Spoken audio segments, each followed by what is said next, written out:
All across Africa, animal skin hides have played a powerful role in traditional life. From royal palaces to village compounds, leather and animal hides have been used for generations. Animal skin hides are still being used to make beautiful dresses, bags, shoes, and other accessories. And as you can see in this video, this beautiful Zulu lady dances gracefully, wearing a costume made with animal skin hide. Isn't this beautiful?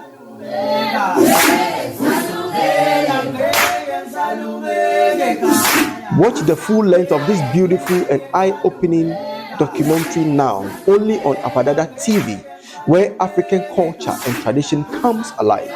Stay with us. You're about to discover something very, very powerful. Like, share, and subscribe so you don't miss our next upload.